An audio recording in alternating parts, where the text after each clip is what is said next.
Hello, আসসালামু আলাইকুম বন্ধুরা, কেমন আছেন? এই যে এক চাচাকে দেখতেছেন, চাচার দোকানটা হলো সেই মনোহরদ্দি চালাকচর বাজারে, চালাকচর গ্রামেই ওনার বাড়ি, ওনার দোকান। তো কাকার সাথে আমার অনেক কথা হইলো। কাকার অনেক দুঃখের ঘটনা আমি শুনলাম বসে বসে। কাকার 3 মেয়ে 1 ছেলে, ছেলেটাকে 3.5 লাখ টাকা লোন করে সৌদি আরব পাঠাইছে। পাঠানোর পরে এক বরিশালের মেয়ের সাথে সম্পর্ক করে বিয়ে করার পরে এই চাচাকে ওই ছেলে আর দেখভাল করে না, টাকা পয়সা দেয় না। যেই 3.5 লাখ টাকা লোন করে পাঠাইছে সৌদি আরব, সেই টাকাটাও সে দেয় না। দেখেন কত সুন্দর একজন বাবা। এই ছেলে সৌদি আরব থেকে টাকা পয়সা সব ওই মেয়ের কাছে পাঠায়, তাদেরকে কোনো খাবার দাবার, কোনো টাকা পয়সা কিছুই দেয় না।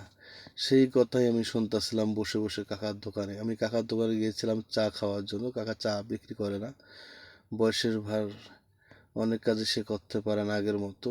একেবারে সামান্য কিছু মাল কাকার দোকানে।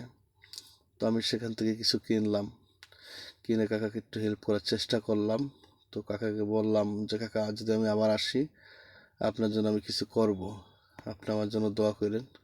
কাকাও বললো ঠিক আছে বাবা। দেখেন এই যে কাকার দোকানে কিছু বিস্কুট ছাড়া আলু, একটু কলা আসছিল, তাছাড়া কেমন কোনো মাল নেই।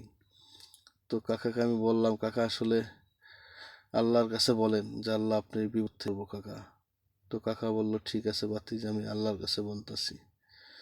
দেখেন একেবারে এই যে দোকানটা পুরো ফাঁকা, তেমন কোনো মাল টাল নাই। 100-150 টাকা যাই লাভ করে প্রতিদিন তা দিয়ে সে বাজার করে। তারা দুইজন বুড়া বুড়ি চলে।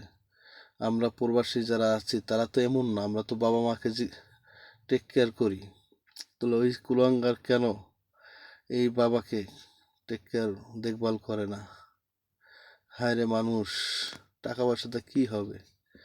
জন্মদাতা পিতাকেই তারা ভুলে গেছে। ভুলছে তো ভুলছে, একেবারে তার নিঃস্ব করে বলছে। সে যে তার 3.5 লাখ টাকা লোন করে দিল, একটা টাকাও সে ছেলে 3.5 লাখ টাকা দেয় না।